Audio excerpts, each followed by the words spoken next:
नमस्कार। आज बात करेंगे सुप्रीम कोर्ट के एक बहुत ही जरूरी फैसले की। एक ऐसा फैसला जो एक आम कानूनी डर को हमेशा के लिए दूर कर सकता है। अक्सर लोगों के मन में यह सवाल होता है कि क्या कोर्ट से समन आने का सीधा मतलब है कि अब गिरफ्तारी हो सकती है। ये एक बहुत ही आम डर है ना? तो चलिए आज इसी सवाल की तह तक चलते हैं और समझते हैं कि सच्चाई क्या है। तो सबसे पहले ये समझते हैं कि ये पूरा मामला शुरू कहां से हुआ।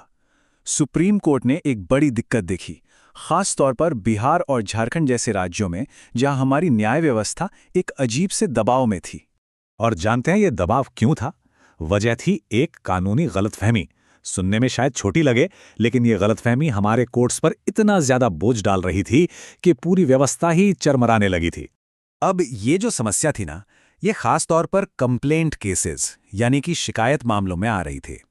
ये वो केसेस होते हैं जहां कोई पुलिस के पास एफआईआर लिखाने नहीं जाता, बल्कि अपनी शिकायत लेकर सीधे मजिस्ट्रेट के पास पहुंच जाता है। तो होता क्या था, देखिए, एक मजिस्ट्रेट किसी कंप्लेंट केस में सम्मन जारी करते हैं। अब जिस व्यक्ति के नाम सम्मन आया, उसे लगता है अरे बाप रे, अब तो पुलिस पकड़ लेगी, और इसी डर में वो सीधा भागता है किसी ऊंची अदालत की तरफ, सेशन कोर्ट या हाई कोर्ट, और एंटीसिपेटरी बेल यानी अग्रिम जमानत के लिए अर्जी लगा देता है। नतीजा क्या हुआ? ऊंची अदालतें ऐसे मामलों से भर गईं जिनकी असल में कोई जरूरत ही नहीं थी। तो इस पूरी गड़बड़ी को ठीक करने के लिए सुप्रीम कोर्ट ने एक बहुत ही बुनियादी लेकिन बेहद जरूरी बात साफ की, और वो है समन और गिरफ्तारी वारंट के बीच का फर्क। चलिए इसको बिल्कुल साफ साफ समझते हैं। देखिए, एक तरफ है समन। इसका मकसद क्या है? बस इतना कि अदालत में पेश होना है। इसमें पुलिस गिरफ्तार नहीं कर सकती, और जमानत उसकी तो जरूरत ही नहीं है। दूसरी तरफ है नॉन बेलेबल वारंट। इसका मकसद है गिरफ्तारी के जरिए पेशी करवाना। इसमें पुलिस को गिरफ्तार करने की पूरी शक्ति होती है, और हां, यहां जमानत की जरूरत पड़ती है। तो देखा, दोनों में जमीन आसमान का फर्क है। और इसी फर्क को सुप्रीम कोर्ट ने बिल्कुल शीशे की तरह साफ कर दिया। उन्होंने कहा, एक मैजिस्ट्रेट का समन पुलिस को गिरफ्तार करने की ताकत नहीं देता, और इसीलिए बेवजह एंटीसिपेटरी बेल की अर्जियां दायर नहीं की जानी चाहिए। मतलब बिल्कुल सीधी और सपाट बात।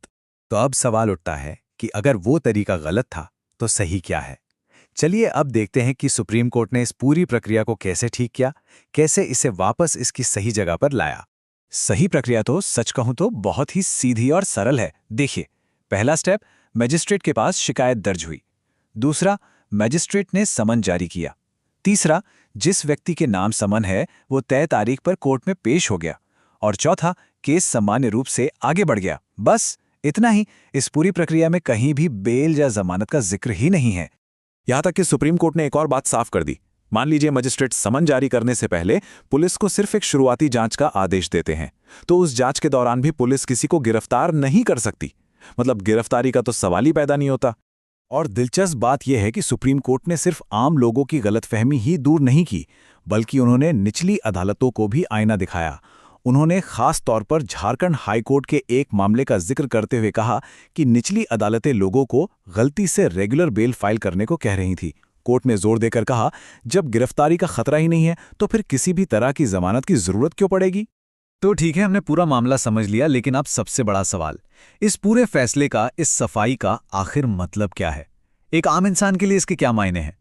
चलिए इस पूरी चर्चा की सबसे जरूरी बातें एक बार फिर से दोहरा लेते हैं। पहली बात, कंप्लेंट केस में समन का मतलब गिरफ्तारी की धमकी नहीं है। यह सिर्फ कोर्ट में पेश होने का एक नोटिस है। दूसरी, सिर्फ समन के आधार पर एंटीसिपेटरी या रेगुलर किसी भी तरह की बेल फाइल करने की कोई जरूरत नहीं। तीसरी और सबसे अहम बात, पुलिस गिरफ्तार तभी कर सकती है जब कोर्ट से समन नहीं बल्कि एक अलग से नॉन बेलेबल वारंट जारी हो। और हां, इस केस का नाम है ओम प्रकाश चौरसिया बनाम झारखंड राज्य। तो आखिर में एक सवाल के साथ इसे खत्म करते हैं। जरा सोचिए, अगर कानून की इतनी सीधी और साफ जानकारी हर नागरिक तक पहुंचे तो ये सिर्फ लोगों को बेवजह की परेशानी से ही नहीं बचाएगी, बल्कि हमारी पूरी न्याय व्यवस्था पर से कितना बड़ा बोझ कम कर देगी। ये जानकारी कैसे हम सबकी और हमारे सिस्टम दोनों की रक्षा कर सकती है।